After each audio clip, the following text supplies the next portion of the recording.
नमस्कार शेतकरी मित्रांनो, विजय सूर्यवंशी या आमच्या यूट्यूब चॅनलवर आपल्या सर्वांचे स्वागत। आज आपण कृषी उत्पन्न बाजार समिती मालेगाव मुंगसे येथील 30 जून रोजीचे दुपारनंतर जाहीर झालेले ताजे कांदा बाजारभाव पाहणार आहोत। असेच रोजचे ताजे कांदा बाजारभाव पाहण्यासाठी आमच्या चॅनलला सबस्क्राईब करून सपोर्ट करा। मालेगाव मुंगसे येथे उन्हाळी कांद्याची आवक 11,300 क्विंटलची झाली होती।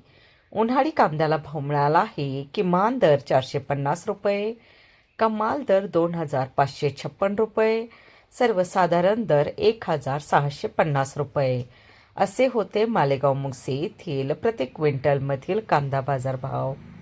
किमान दर 450 रुपये, कमाल दर 2,556 रुपये, सर्वसाधारण दर 1,650 रुपये असे होते मालेगाव मुंगसे येथील प्रति क्विंटलमधील कांदा बाजारभाव।